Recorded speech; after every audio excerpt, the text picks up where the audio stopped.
خوشتر ز کتاب در جهان یاری نیست. در غمکده زمانه غمخواری نیست. هر لحظه از او به گوشه تنهایی صد راحتی هست و هرگز آزاری نیست. سلام میگویم با آن نفرانی که کتاب دوست هستند و پیوسته به کتابخوانی مشغول میشوند. این زمان ما قرار داریم در کتابخانه ملی تاجیکستان و برای انعکاس و صحبت با اشتراکچیان آزمون جمهوریوی فروغ صبحی دانایی کتاب است اینجا قرار داریم. این زمان هم صحبت ما هستند یکی از اشتراکچیان آزمونی در بالا ذکر گردیده. خوب بیاید از ایشان خواهش میکنیم که خود را برای ما و بیننده از نزدیک شناس نمایند. من خواننده صنف هفتم برهان و ماهرو اشتراکچی آزمون مذکور از روی نمینه ایجاد نظم و نثر هستم. من همگی 14 حکایت، 5 افسانه، 8 اسه و اینچنین به طور علاوه‌ای 3 لطیفه و 2 پوست هم ایجاد نمودم. خوب ماهرو سالی چندم است که در این آزمون اشتراک میکنید؟ من سال اول است که در این آزمون اشتراک مینمایم. در اول برای شما توصیه دادند که شما از روی نمیناسیون ایجاد نثر نه و از روی دیگر نمیناسیون ها اشتراک کنید؟ نه، من خود به نوشتن حکایت شوق و هوس زیاد داشتم. از همین سبب خواستم در این نمیناسیون اشتراک نمایم. در این جاده شما را کی همراهی میکند؟ در این آزمون من اساساً با همراهی مادرم آماده گردیدم. مادرم به من برای آماده گردیدن در این آزمون خیلی کمک کردند. از روی نظامنامه آزمون شما به پررگی آماده هستید؟ بله، تمامی طلبات‌های نظامنامه جوابگو است. همه ژانرهای ایجاد نموده‌ام. این لحظه می توانید که از ایجادات خودتان برای ما یک حکایه نقل کنید؟ البته. در هوای صافی بهاری خواهران و برادران عثمان و عایشه قدم می‌زدند. صدای شیلدراسی پرندگان به آنها صدای شیلدراسی آبی جوی و سرودخوانی پرندگان به آنها روح الهامی تازه زن می‌کرد که ناگهان مادرشان آنها را جیغ می‌زند. آنها رفته از مادرشان می‌پرسند که چی خواهش دارند. مادرشان به آنها جواب می‌دهد، با آنها میگوید که رفته از بیرون علف‌های بهاری بیارند تا اینکه من برای شما عطا بپزم. خواهری عثمان یعنی عایشه دخترک خردسال بود و در زندگی تجربه نداشت و فقط از برادر خود درباره چگونگی رنگین کمان سخن میکرد. برادرش باشد به او درباره رنگین کمان نقل میکرد. عایشه باشد با ذوق چشمانش را پوشیده خیالاً رنگین کمان را تصور میکرد و بعدتر وقتی که آنها برای چیدن علف‌های بهاری میروند در آن روزی آفتابرویه بود و ناگهان باران میزند و در همین دم عایشه رنگین کمان را دیده نهایت خرسند میگردد که به آرزوی درینه خود یعنی دیدن رنگین کمان میرسد. تشکر زیاد ماهرو. این لحظه میگفتید که برای ایجاد همین گونه حکایه های پرمضمون از کجا الهام میگیرید؟ من بیشتر در نوشتن حکایه ها تخیلات شخصی خود را استفاده میبرم و برای خوبتر تجربه دیدن بعضی از حکایه های نویسندگان را نیز مطالعه می نمایم. نویسنده پسندیده شما کی است؟ نویسنده پسندیده من بیشتر عزیز می باشد. من حکایه های این استاد را بیشتر مطالعه میکنم و همچنان از پوست های صدرالدین انی را نیز مطالعه کردم. اثرهای این دو نویسنده چی خصوصیت دارند که به شما پسند آمدند؟ در آنها حکایه ها و پوست ها بیشتر ابرزناک گردانیده شدند. جمله های مرکب و زیبای در آنها انعکاس یافتند و از همین سبب من بیشتر ژانرهای ایجاد کرده آنها را میپسندم. ماهرو جان، چون که ما واقف هستیم شما بسیار یک دخترک آرام طبیعت هستید.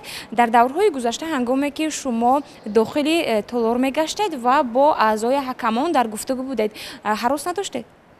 نه، هنوز برآمدی ما شروع نشده است، اما ما پیش از برآمد کردن در تالار همگی جمع شده اسه نوشته من با وجود اینکه سال یکم است در این آزمون اشتراک می‌نمایم اما یگان گونه ترس و هراسی نداشتم.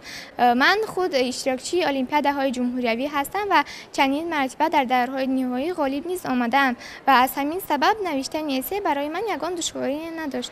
من از فن‌های بیولوژی و زبان و ادبیات تاجیک اشتراک نمودم. ماهرو، پیش از آنی که شما داخل تالار گردید و با اعضای حکمان در گفتگو و سوال و جواب شوید از خود باور دارید که در همین آزمون سزاوار جای افتخاری میگردید؟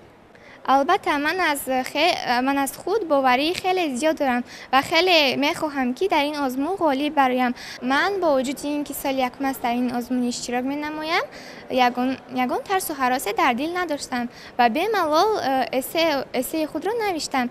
من که خود غالب و اشتراک کننده المپیادهای جمهوری هستم و چندین مرتبه غالب برآمده‌ام.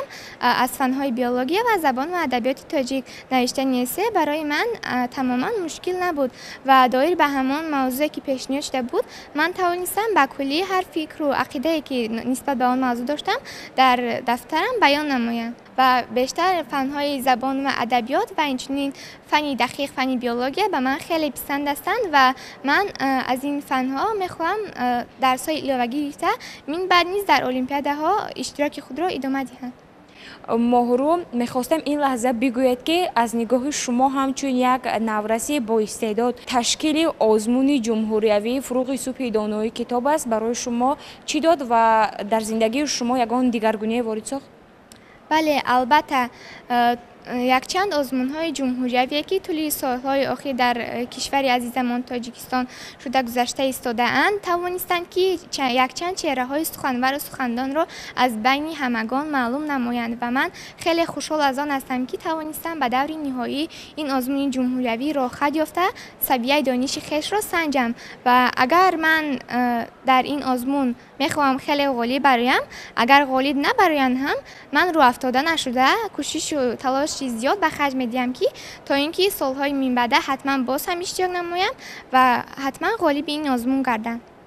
مهرو نوبسته از آنه که شما در نامیناسیون ایجاد نثر امروز اشتراک میکنید فکر میکنم که باید شما در ایجادات نظم نیز خوب یک قابلیت خوب نشان دهید. شما میتوانید این لحظه برای ما یک غزل قرائت کنید؟ میتوانید؟ البته غزل از کمال خوجندی. ای باد مکش توره جانانه ما را، زنجیر مجنبان دل دیوانه ما را. آن شمعی چگیل کو که بر رقص آرد و پرواز، این سوخته دلهای چو پروانه ما را. دیدند زیانان که به صد گنج فریدون، کردند بها گوهر یک دانه ما را. دیدند سرشکم همه همسایه و گفتند، این سیل عجب گر نبرد خانه ما را. دل گرچه خراب است غم چون تو درآیی، آباد کنی کلبه ویرانه ما را. خوابی خوش صبحت برد از دیده مخمور، شبگر شنوی نعره مستانه ما را. خواهد گله ها کرد کمال امشب از آن زلف، شبهای چنین گوش کن افسانه ما را.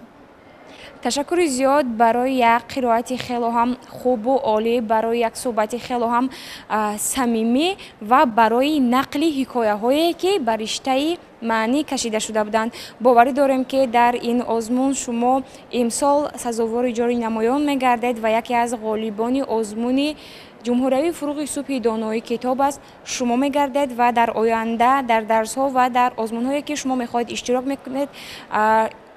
اشتراک کنید بردباری ها و کامگاری ها خواهان هستیم. تشکر زیاد.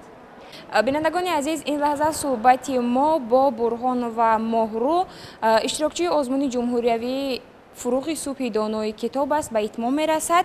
با شبکه بهارستان بمانید چون که صحبت های ما تا هنوز ادامه دارند.